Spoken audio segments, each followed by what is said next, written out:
வணக்கம். உங்களுடைய வாழ்க்கையில நீங்க நல்லவங்க கெட்டவங்க அப்படின்னு அடுத்தவங்க உங்களை எதை வச்சு ஜட்ஜ் பண்றாங்கன்னு கேட்டீங்கன்னா, உங்களுடைய கேரக்டரை வச்சோ இல்ல நீங்க அடுத்தவங்க கிட்ட நடந்துக்க கூடிய விதத்தை வச்சோ கிடையவே கிடையாதுங்க. நீங்க அவங்களுக்கு தேவைப்படுற வரைக்கும் நல்லவங்க, அவங்களுடைய தேவை முடிஞ்சிருச்சு அப்படின்னா நீங்க கெட்டவங்க. இதுதான் இன்னைக்கு இருக்கிற உலகத்துல நிதர்சனமான உண்மை. இது உண்மை அப்படின்னு நீங்க உணர்ந்தீங்கன்னா மறக்காம கமெண்ட் பண்ணுங்க.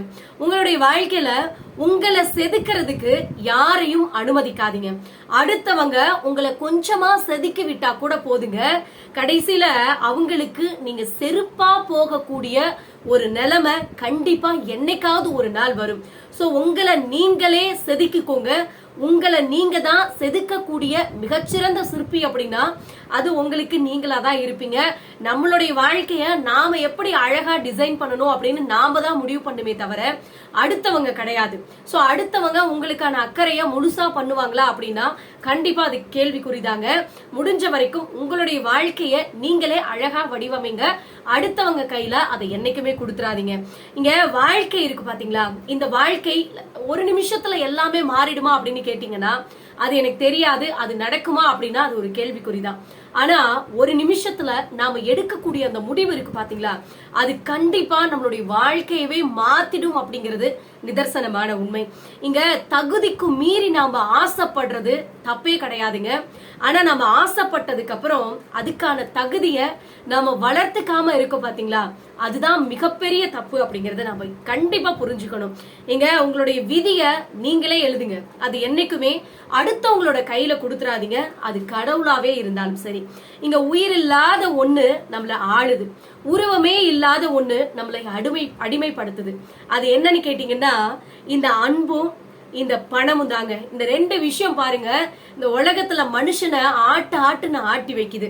இங்க மனுஷ வாழ்க்கையில மகிழ்ச்சி அப்படிங்கறது என்னன்னு கேட்டீங்கன்னா அவங்களுடைய எண்ணத்தினுடைய அந்த தரத்தை பொறுத்ததுதான். சோ நாம சந்தோஷமா இருக்கணும், நாம அடுத்தவங்க நல்லா இருக்கணும் அப்படின்னு நினைச்சோம்னா கண்டிப்பா நம்ம நல்லா இருப்போம். ஆனா அவன் நல்லாவே இருக்க கூடாது அப்படின்னு நாம ஒரு நிமிஷம் நினைக்கிறோம் அப்படின்னா நினைக்கிறதுக்கு முன்னாலேயே முதல்ல அது நம்மளதான் தாக்கும். சோ தயவு செஞ்சு நம்மளுடைய எண்ணங்கள் சரியா இருந்துச்சு அப்படின்னா நம்மளுடைய வாழ்க்கையில மகிழ்ச்சி சந்தோஷம் இது எல்லாமே தன்னால தேடி வரும். ஆனா ஒரு சிலரை நம்ம மாத்தவும் முடியாது, திருத்தவும் முடியாது அப்படிங்கறத ஞாபகம் வச்சுக்கோங்க. இங்க உங்களை நேசிக்கிறதுக்கு நீங்க அடுத்தவங்களை எதிர்பார்க்கறீங்க அப்படின்னா நல்லா ஞாபகம் வச்சுக்கோங்க, நீங்க சொந்த காசுலயே சூனிய வச்சுக்கிறீங்க அப்படின்னு அர்த்தம். சோ உங்களுடைய சுயத்தன்மையை இழப்பதற்கான ஒரு தற்கொலை முயற்சிய நீங்களே தேடிக்கிட்டு இருக்கீங்க அப்படிங்கிறது தான் உண்மை. சோ உங்களை நேசிக்கிறதுக்கு அடுத்தவங்க எல்லாம் தேவையில்லை, உங்களை நீங்க நேசிச்சா போதும். உங்களுக்கான செல்ஃப் கான்பிடென்ட் தன்னால சேரும். அடுத்தவன் பேச மாட்டேங்கிறான், அடுத்தவன் என் மேல பாசமா இருக்க மாட்டேங்கிறான் அப்படின்னு அடுத்தவங்களை பத்தி என்னைக்குமே யோசிக்காதீங்க. உங்களை பத்தி முதல்ல நீங்க யோசிங்க. இங்க வாழ்க்கையில நாம உயரத்துக்கு போகணும் அப்படின்னா நம்மளை விட மேல இருக்கிறவங்களை அண்ணாந்து பார்க்கணும். உயரத்துக்கு போனதுக்கு அப்புறம் மிகப்பெரிய இடத்துக்கு போகணும், ஒரு உத்வேகமா இருக்கணும் அப்படின்னா கொஞ்சம் கீழே குனிஞ்சு பாருங்க. எதுக்கு சொல்றேன்னா இந்த இடத்துல இருந்துதான் நாம வந்தோம் அப்படிங்கிற எண்ணம் உங்களோட மனசுல இருக்கணும். சோ நம்ம மேல போனதுக்கு அப்புறம் கீழே இருக்கிறவங்களை கொஞ்சம் கேவலமா நினைச்சோம்னு வச்சுக்கோங்களேன், மேல இருந்து நாம கீழே விழுகிறதுக்கு ஒரு நிமிஷம் பத்தாது. சோ தயவு செஞ்சு சொல்ற, என்னைக்குமே வாழ்க்கையில உயர உயர உயர ரொம்ப ஜாக்கிரதையா இருக்கணும். கீழே இருந்துதான் மேல வந்தோம் அப்படிங்கிற எண்ணம் நம்மளோட மனசுல என்னைக்குமே இருக்கணுங்க. வாழ்க்கையில மகிழ்ச்சியா வாழ்றதுக்கு நமக்கு 1000 வழிகள் இருக்கும். ஆனா கவலை இல்லாம பிரச்சனை இல்லாம நம்ம வாழணும் அப்படின்னா 3 விஷயத்த ஞாபகம் வச்சுக்கோங்க. வாழ்க்கையில எது வரட்டுமோ அது வரட்டும், எது போகுதோ அது போகட்டும், எது நடக்குதோ அது நடக்கட்டும் அப்படின்னு நினைச்சு பாருங்க. உங்களோட வாழ்க்கையில பிரச்சனையே இல்லாம ஸ்மூத்தா லைஃப் கண்டிப்பா சூப்பரா போகும் அப்படிங்கிறது தான் உண்மை. இங்க யோசிச்சு பாத்தீங்க அப்படின்னா ஒரு விஷயம் உங்களுக்கு தெளிவா புரியுங்க.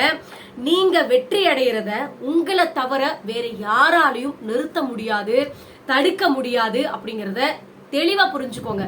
இங்க நிறைய பேரோட வாழ்க்கையில என் தோல்விக்கு காரணமே அவன் தான், என் பிரச்சனைக்கு காரணமே இவதான் சொல்லி அடுத்தவங்களை நம்ம சாக்கு சொல்லிக்கிட்டு இருக்க வரைக்கும் நம்மளுடைய வாழ்க்கையில நமக்கான வெற்றி கிடைக்கவே கிடைக்காதுங்க.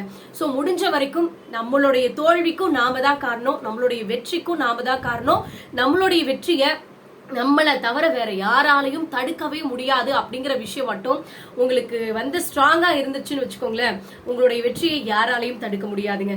ஒரு விஷயத்த தெளிவா ஞாபகம் வச்சுக்கோங்க, இங்க கடவுள் நமக்கு கொடுக்க நினைக்கிறத யாராலையும் தடுக்க முடியாதுங்க. நம்ம கிட்ட இருந்து எடுக்க நினைக்கிறத யாராலையும் நம்ம கிட்ட கொடுக்கவே முடியாது அப்படிங்கறத ஞாபகம் வச்சுக்கோங்க.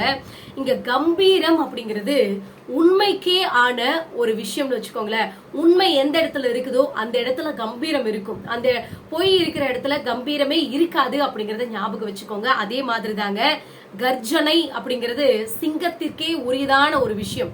அத நாய்கிட்ட என்னைக்குமே எதிர்பார்க்காதீங்க. நிறைய பேருக்கு புரிஞ்சிருக்கும்னு நினைக்கிறேன். இங்க நல்லவன் கெட்டவன் அப்படிங்கறதெல்லாம் நான் ஃபர்ஸ்டே சொன்னேன். நம்மளுடைய கேரக்டரை வச்சோ நாம நடந்துக்க கூடிய விதத்தை வச்சோ கிடையவே கிடையாதுங்க.